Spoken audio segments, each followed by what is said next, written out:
ಶಿವ ಮೈಲಾರ ಲಿಂಗೇಶನಾಗಿ ಈ ರಾಕ್ಷಸರನ್ನ ಸಂಹಾರ ಮಾಡಿದ ಕತೆ ನಿಮಗ್ ಗೊತ್ತಾ?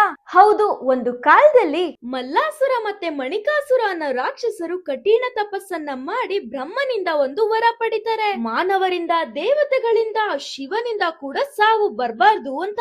ನಂತರ ಲೋಕದಲ್ಲಿರೋ ಜನರಿಗೆಲ್ಲ ಹಿಂಸೆ ಕೊಡಕ್ಕೆ ಶುರು ಮಾಡಿದ್ರು. ಋಷಿಗಳು, ದೇವತೆಗಳು ಕೂಡ ಸಾಕಷ್ಟು ಕಿರುಕುಳ ಅನುಭವಿಸಿದ್ರು. ಇದನ್ನ ತಿಳಿದ ಶಿವ ಮೈಲಾರ ಲಿಂಗನ ಅವತಾರದಲ್ಲಿ ಧರೆಗಿಳ್ದ. ಒಬ್ಬ ಶಿಕಾರಿಯಾಗಿ 7 ಕೋಟೆ ಗೊರವರ ಜೊತೆಗೆ ಕುದುರೆಯ ಮೇಲೆ ಸವಾರನಾಗಿ ಯುದ್ಧಕ್ಕಿಳ್ದ. ಪಾರ್ವತಿಯ ರೂಪವಾದ ಗಂಗೆ ಮಲ್ಲಮ್ಮ ಹಾಗೆ ವೀರಭದ್ರ ಸೃಷ್ಟಿಸಿದ 5 ವೀರರು ಈ ಯುದ್ಧದಲ್ಲಿ ಸೇರಿದ್ರು. ಈ ಯುದ್ಧ 1-2 ದಿನಗಳಲ್ಲ, ಸುಮಾರು 10 ದಿನಗಳ ಕಾಲ ಭೀಕರವಾಗಿ ನಡೆಯಿತು.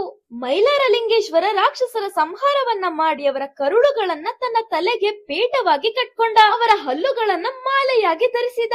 ಇದು ದುಷ್ಟತನ ಸಂಪೂರ್ಣವಾಗಿ ನಾಶವಾದ ಸಂಕೇತ. ಇದಕ್ಕೆ ಮೈಲಾರ ಲಿಂಗನ ಶಕ್ತಿಯೇ ಸಾಕ್ಷಿ. ಮೈಲಾರನಿಗೆ 7 ಕೋಟೆ ಅಂತ ಯಾಕೆ ಕೂಗ್ತಾರೆ, ಅರಿಶಿಣದ ಭಂಡಾರವನ್ನ ಯಾಕೆ ಹಚ್ತಾರೆ ಅಂತ ಗೊತ್ತಾಗ್ಬೇಕಾ? ನನ್ನ ನೆಕ್ಸ್ಟ್ ವಿಡಿಯೋಗಳನ್ನ ನೋಡಿ. ಹಾಗೆ ನನ್ನ ಪೇಜ್ ನ ಫಾಲೋ ಮಾಡಿ 7 ಕೋಟೆ ಅಂತ ಕಮೆಂಟ್ ಮಾಡೋದ್ ಮರಿಬೇಡಿ.